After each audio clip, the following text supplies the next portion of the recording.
Cricket, lovely cricket, at last where I saw it. Cricket, lovely cricket, at last where I saw it. And a very good morning to you all on the second morning of this first test match of the 2021 summer at Lord's. On the first day, New Zealand built up a very strong position, 246 for 3, and responsible for that mainly was Devon Conway, who in his first ever test innings made 136 not out and has power to add today. And he and Henry Nicholls in the all left-handed partnership have so far put on 134 for the fourth wicket. And New Zealand do have quite a bit of batting still to come, which is bad news for England's bowlers. But sadly, this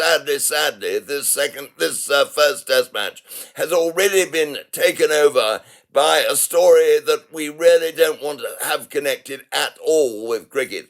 Ollie Robinson is found to have sent tweets when he was 18 or 19 years old of a strongly racial and sexual nature, which obviously in today's society, in any society, has absolutely no place whatever.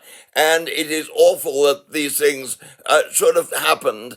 And of course, the fact that they came out on the first day of the test match, does that imply someone was waiting, as it were, to point a finger at Robinson? I don't know. But anyway, Robinson himself has made a full apology, and really it is a very convincing apology too.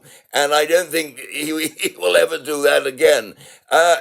It really was dreadful, the tweets I heard that he had published. And I suppose you can say that people in their teens don't think and do this. All the same, in today's society, it's something we cannot tolerate at any price. The chairman of the ECB, Tom Harrison, has promised there will be a full investigation into what happened, and it may very well be that Robinson has to pay penalties, and it would be very appropriate if indeed he did.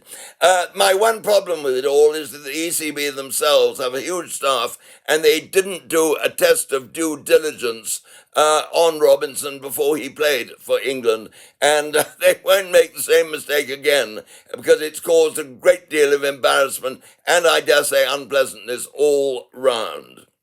Now let's get back to the cricket. 246 for 3 New Zealand. They've got, as I say, a lot of batting to come. England's hope this morning is the new ball, which is only half an hour old, so to speak, so they'll have a second bite of the cherry at the start. Broad and Anderson bowled well yesterday, but without perhaps quite the spark and fire that they will have had a few years ago. But then they are, both of them, in really fast bowling old age. As I say, Robinson was the best of the others, 2 for 50 he took, got the wickets of opener Latham and Ross Taylor later on.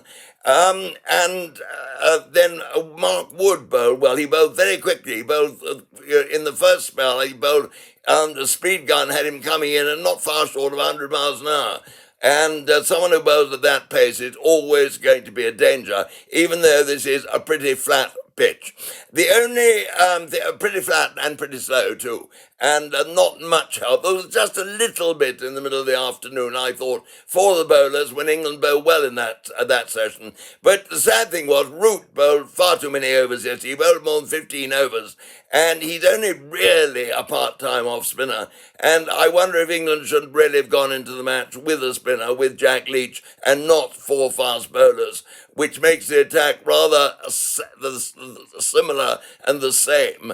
Anyway, all to play for. New Zealand in a very good position, and what a fascinating day's cricket lies ahead. And I hope you'll all very much enjoy it, and I shall be talking to you about it again at the end of the day.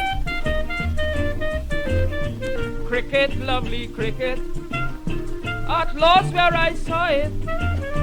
Cricket, lovely cricket, at last where I saw it.